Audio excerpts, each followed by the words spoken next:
చల్లటి నీళ్ళతోని ఎప్పుడైతే మీరు స్నానం చేస్తారో ఫస్ట్ మీకు జరిగే ప్రయోజనం ఏంటంటే మొత్తం నరాలు నాడీ వ్యవస్థ అంతా కూడా బాగా స్టిమ్యులేట్ అవుతుంది. చల్లటి నీళ్ళు పడగానే ఒళ్ళంతా కూడా అలర్ట్నెస్ వచ్చేస్తుంది. అంటే శరీరంలో ప్రతి అవయవం కూడా, ప్రతి నరాలు నాడీ వ్యవస్థ కూడా స్టిమ్యులేషన్ కి గురి అవుతుంది. దాని ద్వారా మెంటల్ అలర్ట్నెస్ అనేది విపరీతంగా పెరుగుతుంది. అండ్ చర్మం మీద చల్లటి నీళ్లు పడగానే చర్మంలో టైట్నెస్ కనబడుతుంది. అంటే మనకి ఎలాస్టిసిటీ అనేది ఇంప్రూవ్ అవుతుంది. దానివల్ల యాంటీ ఏజింగ్ బెనిఫిట్స్ కూడా మనకు బోల్డ్ అంతా ఉన్నాయి. మెటబాలిజం కూడా యాక్సిలరేటెడ్ గా వర్క్ చేస్తుంది. అందుకే వెయిట్ లాస్ పరంగా కూడా మనం చూసుకుంటే చల్లటి నీళ్ళతో స్నానం చేయడం మెటబాలిజం ని స్టిమ్యులేట్ చేయడం. అంటే మెటబాలిజం అంటే ఏంటి? మన శరీరంలో ఉన్న వ్యర్థాలు, కాలుష్యము తొలగించే ఒక న్యాచురల్ ప్రక్రియ. అది ఎక్కువగా బూస్ట్ అవ్వడం వల్ల మన బాడీలో ఉన్న వ్యర్థాలు, కాలుష్యం తొలగించుకోవడం అనేది సులభంగా మారుతుంది. అలాగే రోగ నిరోధక శక్తి చురుగ్గా పనిచేస్తుంది, మెరుగ్గా పనిచేస్తుంది.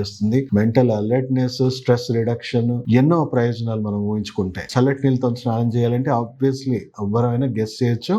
అర్లీ మార్నింగ్ మనకు చల్లటి నీళ్ళతో స్నానం చేస్తే త్రూ అవుట్ డే ఒక తెలియని ఎనర్జీ అనేది మన బాడీలో డబుల్ అవుతుంది. త్రూ అవుట్ డే ఉత్సాహంగా వర్క్ చేసుకోవడానికి అది బాగా హెల్ప్ అవుతుంది. సో మార్నింగ్ ఎంత చురుగ్గా వర్క్ చేయాలని మనం అందరం అనుకుంటామో అలాగే నైట్ అంతే గాఢ నిద్రలో మంచి స్లీప్ క్వాలిటీతోని నిద్రపోయి మన బాడీలో ఉన్న జీవక్రియలన్నీ ప్రాపర్గా జరగాలి, ప్రాపర్గా మన బాడీ రిపేర్ చేసుకోవాలి అంటే చక్కటి నిద్ర కావాలి. అంటే సాయంత్రం పూట వేడి నీళ్ళతో స్నానం చేయడం వల్ల ఎన్నో ప్రయోజనాలు ఉన్నాయి. సో వేడి నీళ్ళు మన చర్మం మీద పడగానే ఫస్ట్ థింగ్ కండరాల్లో ఉన్న టైట్నెస్ కానీ, రక్త ప్రసరణలో ఉన్న బ్లాకేజెస్ కానీ ఇవన్నీ కూడా ఈజ్ అయిపోతాయి. సో కండరాల నొప్పులు, జాయింట్ పెయిన్స్ ఉన్న వాళ్ళకి అందరికీ తెలుసు వేడి నీళ్ళతో స్నానం చేయగానే ఇమ్మీడియట్ గా వాళ్ళకి బాగా ఉపశమనం కలుగుతుంది. దాని తర్వాత ముఖ్యమైన ప్రయోజనం ఏంటి అని అంటే బ్రెయిన్ చాలా రిలాక్స్ అవుతుంది. దానివల్ల స్లీప్ క్వాలిటీ అనేది బ్రహ్మాండంగా ఉంటుంది. మన శరీరంలో ఉన్న సింపథెటిక్, పారాసింపథెటిక్ నర్వస్ సిస్టమ్ ని మనం ఎలా ఉత్తేజపరిచామో చల్లటి నీళ్ళతోని, అలాగే